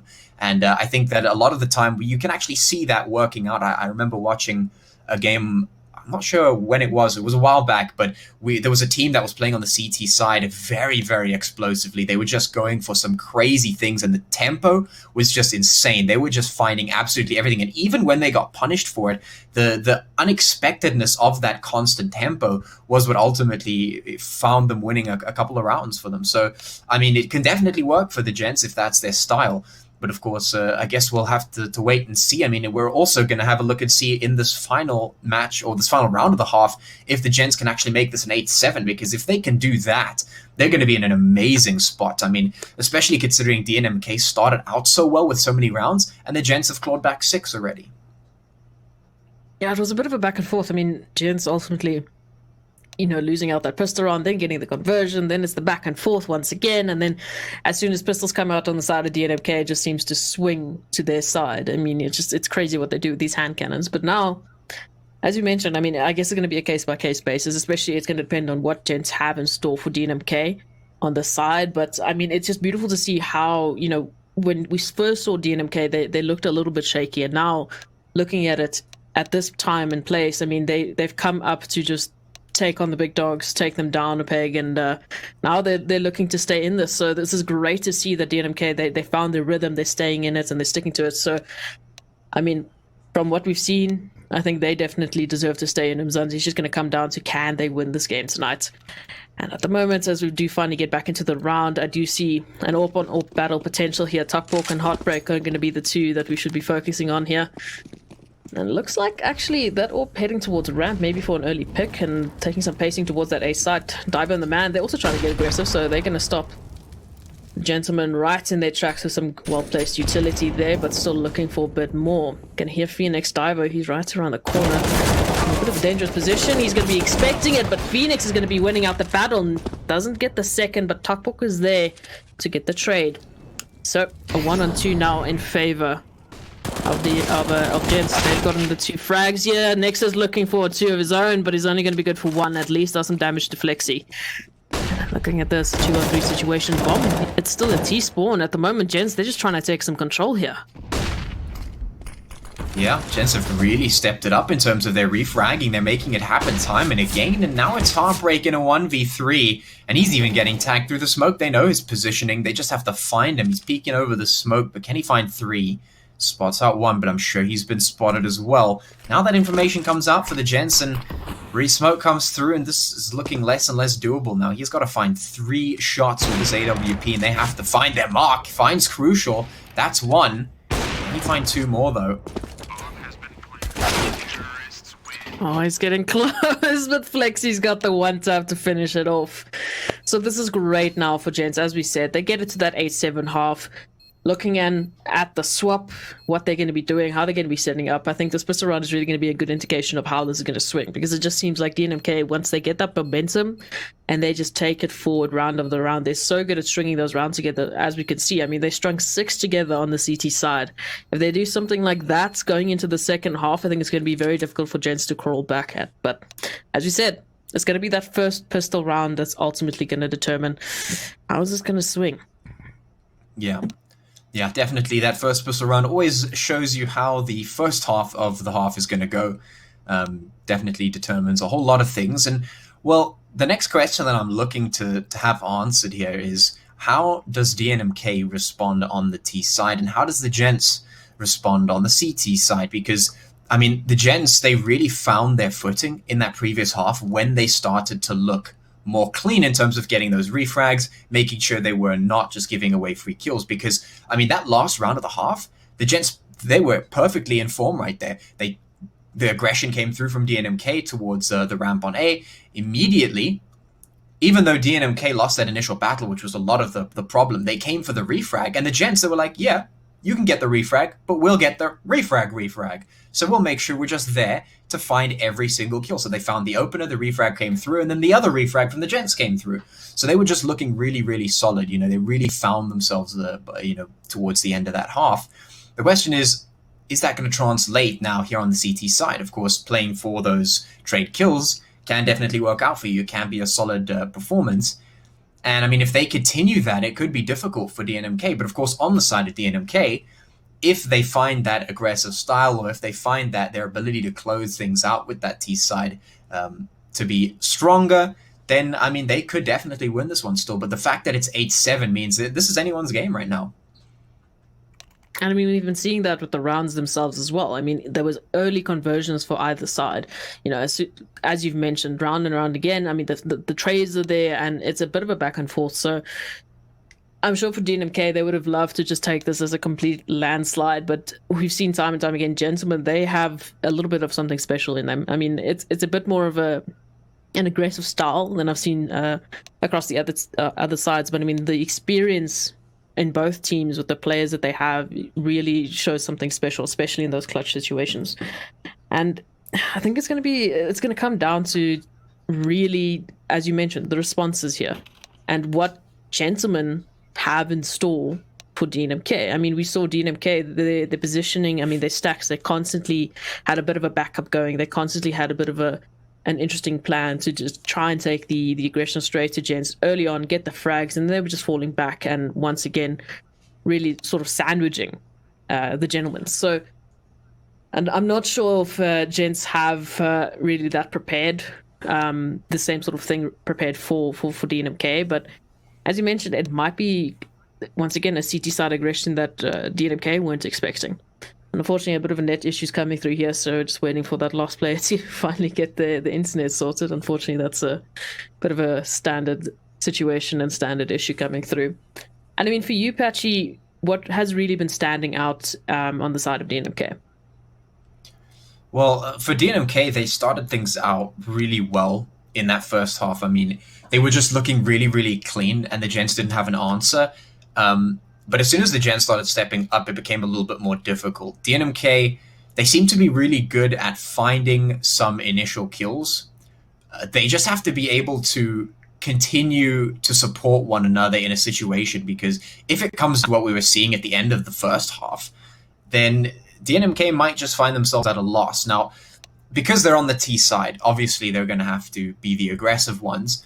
But if they play together, if they play, if they support one another and make sure no one's just going out by themselves or doing something where no one can play for the refrags, if they make sure that doesn't happen, they make sure they're playing a clean game, as they've shown us they can, as they did in the beginning of that first half, they continue to do that, they can definitely still make this happen. And I mean, personally, on this map particularly. I really enjoy the T side. It's one of my favorite sides. Because I really love the executes. The executes just feel so good on this map. I mean, I said that right in the beginning, or the first one, that pistol execute towards A. That I love to see it. I love the executes coming out in here. You know, the molly potential, the smoke potential on A site and B site. Really cool. And I mean, that was even shown in some of the Pro League games internationally as well. I mean, that Astralis nuke towards mid, everything was notice great. Wipeout sense there? I mean, just to... I feel like our observers just had to show us, you know, just please let's just pay homage to Wipeout's insane sense there. Might be why he's hitting all the flicks there. But as you were saying, the execution's coming down to it, and that also pays... that's all for the back of a lot of the changes that's happened to this map specifically. I always take it back to the removal of the skybox. Has opened up such insane strats. I mean, I've seen some executions on A specifically. I mean, it's a 5 smoke execution, so it completely borders off everything, and it makes it impossible. And then the opportunities there for a bit of back and forth and a bit of faking just helps it so much. I mean, then you can really create a beautiful situation with your push and pulls and really confusing your enemies. So I mean, for the T side, you want to see executions. You want to see DNMK really showing us some world-class utility usage. And on the side of Gents, or just in general, what's been, you know, sticking out to you about what they've been doing that's, I think, been a real thorn in DNMK's side? Well, I mean, starting things out, they looked like they didn't really know what exactly they were supposed to do. They looked to be doing their own thing, maybe not as coordinated as they should be, but that definitely changed, and that was the big thing that changed at the end of that round. That's why they were able to pick up 7 off the back of what started out as not such a good round for them. They started to find that coordination, they started to play together and really support one another, and that really came through clutch for them. I mean, they were able to just, even if they were losing a trade, you know, they were able to continue to put the pressure on, continue to get something back every time, which was what they were missing in the beginning. So that sort of level of comeback is really impressive. You know, the fact that they were able to say, all right, guys, let's just take a second to regroup, play together. You know, we don't have to be all crazy. We don't have to play out of our minds insane. You know, and I mean, it's great to see that. It's great to see individual performance skyrocketing, but ultimately we go back to the basics. It's a team game. And if you just play to the team, you play solid, clean CS, you can easily get those wins, or you can definitely more consistently find those rounds. And that's what they seem to be doing. So if they can keep that up now on the CT side, if they make sure that they're not doing anything crazy, you know, they've just got those basics down, they continue to play together and play coordinated, then they could easily hold on to these sites. Well, thankfully, I'm not going to have to put you under too much pressure anymore, because we finally have all 5 players for Djentlemen back in the server, ready to continue potentially what could be the winning streak for them, or it might just turn around and be DNMK's game, which they definitely need. Going into this, I mean, I'm seeing 4 players heading right on towards what looks like a B-side stake. Nexus towards A here, potentially once again being a bit of a distraction. So a little bit of slow pacing here from DNK, which I like to see. Some good utility that they have available. And for Djentlemen, no early information just yet. As the execution comes through, as the pacing starts changing for DNMK, Heartbreak, he's going to find the opener. He's going to find 2, looking for even more. So he spotted out the 3rd player. Bomb hopefully be going down, but it's going to be complete waste of time for Djentlemen, as it's not a B-side take, it's an A. Gents, they've been completely duped. Even I was completely duped at that stage. I thought it was a B, but no. DNMK, they pulled the blinds right over the eyes of Gents here. It's an A-side take, and now Toughbook, he's looking to just do the retake by himself. It's a 2-2 situation here. Swinging right around, it's all down to Nexus. Finds the first frag, but that's going to be it. Toughbook, he's going to take it away for Djentlemen. I mean, that nearly completely went sideways. I was waiting for the bomb to go down on the B side. They had such a convincing B side take. I was like, okay, well, bomb should be going down, right? Not the case. Yeah, that was very interesting. I think this really sets the tone. I think if this round could be trusted, this really sets the tone for the rest of the match, because right there, DNMK's aggression was really insane. I mean, Heartbreak, he was just into that B site immediately. He just dropped himself down right there, 0 to 100, and he was finding heads. Head after head, he just found every single one, and he was just so aggressive that the gents on B just were not able to respond quick enough, and he was able to take quite a lot. Now, the fact that the Gents still managed to win that round is also another big factor of how this plays out, because the fact of the matter is they were still able to recoup, they were still able to keep their cool, and they were able to take the round back. And I mean, this is just going to be one hell of a back and forth, if I must say so myself. This is going to be big. Ooh. Back and forth indeed, but Heartbreak once again, he finds the first opening kills here. Takes 2 for himself. And with the man finding one of his own, Wipeout here trying to look to do some damage. He actually does find the kill on Dweezil, so that should be an upgrade coming through for him. But ultimately, what is happening on the A sides is that DNMK, they have planted the bomb, they have control. Post plant's already in set and motion. Nexus, he's going to take out Phoenix and leaves us all down to Wipeout, who immediately has to think about just showing us some class there with the B-Hops and trying to save that Galil for the next round. So, I mean, looking at this, it's just a back and forth once again. It started out sort of the same way on the first half. And immediate conversions, immediate takebacks. So, yeah, it wasn't what DNMK wanted in the first round. It was a bit of a blunder there, potentially, you know, going on to that A side too quickly. No, not being too convincing enough on the B side take, but they've immediately come back to take this. Yeah, I mean, once again, DNMK getting super aggressive. They had a player right up in snipers, and the Gents not expecting it. Player sees him, tries to flick on it, doesn't find the kill. DNMK obviously find that opener, and that's a lot of control as well. They're able to split the play, really just split the resources of the Gents in half, and of course just isolate the fights, win those out. And now, of course, the Gents, they've got the Deagles. Now, we've seen the Deagles work in the past, but whether or not they can hold on this time around or not is definitely going to be the question of how this round plays out, because, of course, DNMK, they have that firepower now, and if they get aggressive, then they can potentially just keep making this happen. Dweezil's looking to make it happen on the B side. He's taking out Phoenix, and Wipeout also, he's going to get taken out there on the A side. So immediate frags for DNMK. Djentlemen with those pistols, not in positions to frag it out. At least Tuckbook, though, he finds the man. So that's an opening frag. That's at least something that they can recover and work towards. But DNMK, they're immediately rotating right around to the A side, putting all the pressure towards Gents. Tuckbook with that Galil that he's recovered. He takes out Nexus. Heartbreak, though, he's just becoming such a thorn for Djentlemen now as he takes his second kill. Once again, it's all down to the one player that has managed to recover a rifle, and he's going to get absolutely sandwiched. So, I mean, what's working out now for DNMK is they're constantly putting pressure to Djentlemen. They're constantly rotating. They're constantly making sure that, you know, there's nothing to save. You're not in a position to do that. Yeah. Yeah, that's exactly what we were talking about for DNMK. You know, they just had to find that pacing and really keep the Gents on their toes, keep them surprised, find lots and lots of surprising angles. That's what I was talking about. And, I mean, they're definitely making it happen. Their aggression really, really good. They're clean. They're finding the kills they need. And the Gents have been on the back foot so far. And, of course, they're relegated to the pistols once again. So this should, on paper, in theory, be another round for DNMK if they can just play this one calm and collected, not give anything away for free, then they should have 11 rounds here.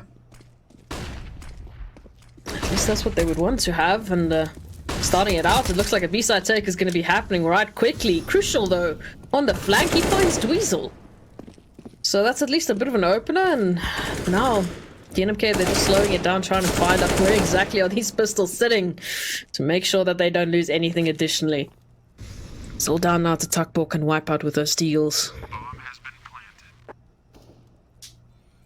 Yeah, lots of work has to be found here. Tuckbook and Wipeout got to do a lot, and Wipeout not able to find those heads. And that's just going to mean that they're going to fall one by one to those rifles, just not able to do anything whatsoever. So DNMK, they confirm that 11th round for themselves. Moving on, of course, now Gents will be able to pick up the rifles. But, I mean, they're really in a precarious situation here. I mean, CT side economy is not the greatest to manage. They might even have to save this one just to secure themselves the rifles going into the next one. But if that's the case, DNMK could find themselves 12-8 up. And that is very, very close to that match point. That is uncomfortably close to that match point. The Gents, they really got to pull something out here. Absolutely, and they only have deals to do it with, but hand cannons in hand, we've seen them do crazy things, but the man, he's going to shut down Tuckbook immediately. And with this, I mean, Djentlemen, they had 3 players leaning towards that B side take. I mean, Crucial, he's at least in sniper, so an early rotation for him to be able to get to A, but Wipeout, he's smoked out, he has to fall back, and now they have to think about, well, where are we holding? Still 3 players towards B, so they're expecting this immediate rotation from DNK that they've done time and time again, but it's a wasted effort because instead they're just waiting it out. They want to go A, they have full A control, they've got the entries, why would they not go there? And it's that conditioning that they've done time and time again that has actually fooled the Gents this time. So as this happens out, slow rotations coming through for Gents, so already not in a great position with firepower, and Divo's going to make it even worse. It's just tapping for DNMK. They're getting the frags. Flexy's going to find one with the Deagle, but immediate trades here for DNMK. Beautiful work then. Now they're starting to see the fruits of their labor. I mean, that came down to, I honestly just think it was conditioning. I mean, Gents have been so used to the fact that DNMK, I mean, that B round with Heartbreak that I was so convinced was a B is a perfect example. It was a B. They were set up for a B. They lost players there, so naturally it has to be a B, right? Not the case. DNMK rotated right around to A, and Djentlemen thought that was the exact same position, and it was just a complete shutdown and slowdown for DNMK to ultimately get themselves a free A site. Yeah. Surprise, surprise. We're not going where you think we're going, and now you just don't know where we're going because we've made sure that you're conditioned to not know where we're going, and it's working out for them so far. And now Heartbreak gonna open things up, gonna finally get traded out, so things evened out for these 2 teams here. But I mean, right now, DNMK, they're putting in the work. They know they've got to get this win. They need it. And they are working absolutely hard for this one. Crucial going to take out Nexus. So 1 by 1, the DNMK players are falling. But Weasel finds one back at least. Finds a second as well. So it's a 2v2. Because this is just 1 minute 15 on the clock. That happened so quickly. But now we're down to a 2-on-2. Devo finds one. And now this thing's looking a little bit difficult for the Gents once again. Oh, Crucial, is that the timing? Weasel has no idea, but can't land the frags. I mean, that was the best opportunity, right? If you want to take a retake from CT, timing was perfect there, but unfortunately the frag's not hitting the shots. I mean, Crucial, he got 2 there towards middle. Actually fragged 1 towards connector there, so he was going absolutely crazy, but ultimately, DNMK, it's again, you take 1 of ours, we'll take 2 of yours for return. Thank you very much. And pistols once again for Djentlemen. Yeah, and I mean, I think, you know, that situation is so tight to be in, but if he had lined up the headshot with the Deagle, maybe gotten that frag, it could have potentially been a bit more doable.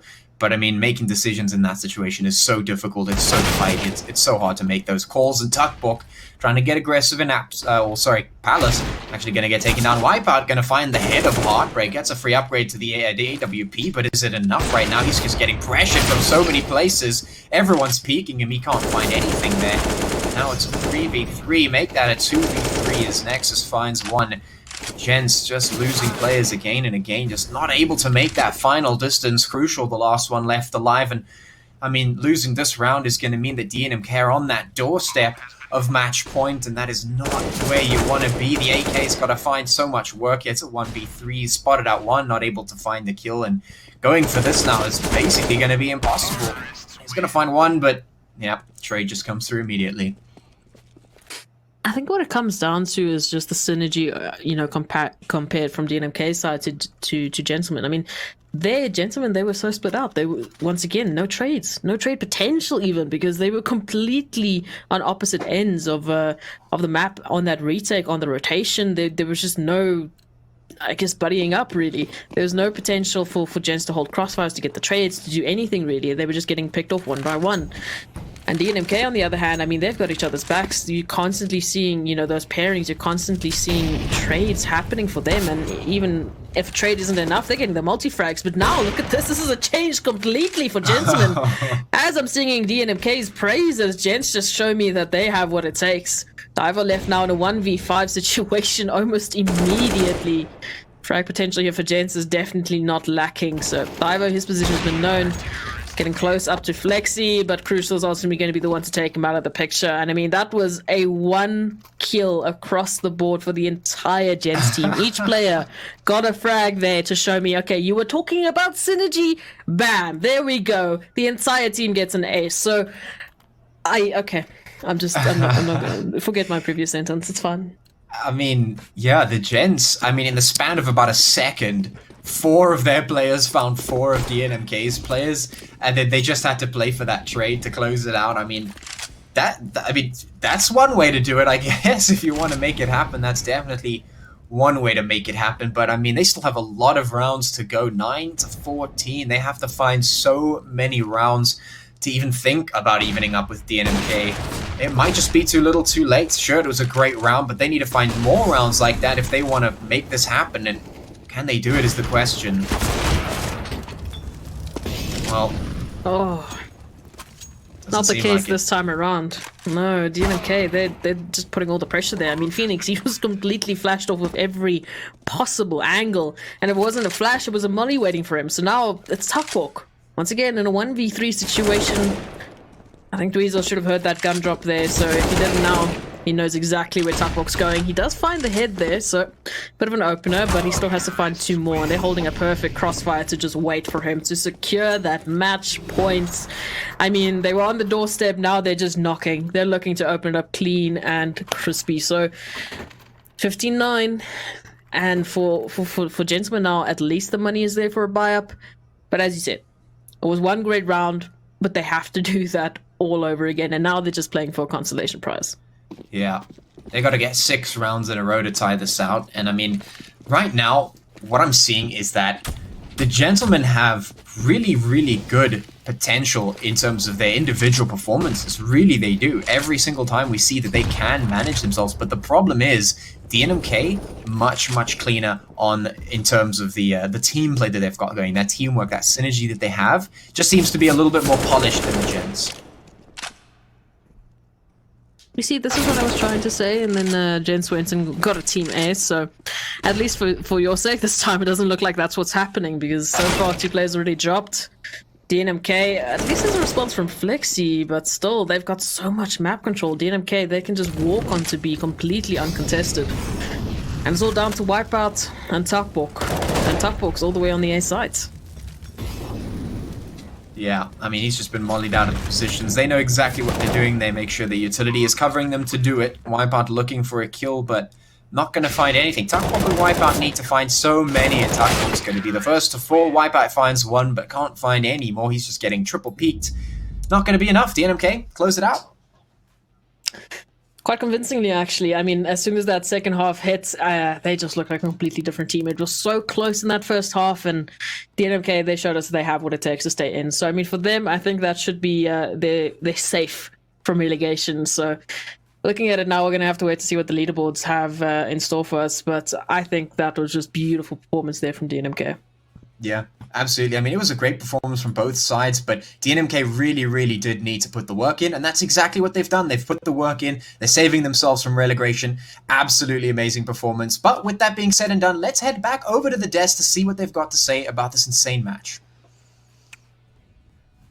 Thank you, Proxy and Patchy. Well, that was one hell of a match if I have to talk about it. I mean, just guide with I mean, this guy was, what do you call it, flabbergasted through the match? Well, I was initially when both these teams were going neck to neck, and it was an 8-all score. And after the switch that we saw, well, things changed around, and DNMK on the T side, they just kept on rolling. They were just, getting rounds after rounds, and well, there you go. The score line coming up, 16-9. That's and basically an aspect ratio of the score that came about there. I mean, 16:9 is the score. Yeah, but the best part is that we did not see that coming yesterday. Against White Rabbit Gaming, they were phenomenal, and they still continued the same performance and saved themselves from the relegation. Yeah, this is the main thing, right? If we'll be seeing the overall scorecard now with all the teams that were playing and that will be playing and will be, out there, like DNMK, they made their way. Like, they had 2 stones, they turned both the stones. But, well, let's have a look at the MVP player. I mean, the player who actually made the most impact out in this one. MVP, as we were talking for it, fixes Daivu. And for the second time. No surprises there. Yesterday, also very well. Today, also with an impact rating of 1.37 and 3 entry frags, 8 multi-kills. Shows how dominant this player has been. And he's been such an instrumental player for the team and has constantly delivered, not only yesterday, but even in the previous matches that we had seen so far. But yes, so far so good. If we talk about this particular team, their team looks a lot more synergized right now. And well, now that they've saved themselves from relegation, we can hope a better performance from them. But take a look at the standings, and there you go. All right, so 9 points coming up on DNMK's side. Sinisters, Goliath, Energy, ATK. So where does this put them? I mean, let's have a conversation about that as well. Yeah, certainly. And well, now that they are on the 5th position, they secured. They have just survived, the elimination over there. And in the further matches that they are gonna play, I'm certainly sure that they will be doing good. But if you talk about the leaders, we do have ATK. They've been playing so well. So let's see. Against these Goliaths, we do have Goliath Gaming. We do have Energy Esports. How can they fare off when they go against them? And well, initially it was a bad outing, but right now I think they have stepped up. They're ready for the challenge. They're ready for the challenge. Challenge is going to be the finals, if you're talking about it. That's going to be happening pretty soon. So if you guys actually enjoyed it, it was really amazing the way it all just came out. Phenomenal games coming up from, if you're talking, obviously FIFA was not out there today, but Tekken was out there if you're talking about it. If you're talking about CSGO, CSGO went phenomenal with DNMK. But well, if you guys watched it out here, thank you for watching. And stay tuned for the finals that are going to be coming up really soon. With that, Fixes was on right next to me. My name is Ocean Cham. I'll be taking your leave.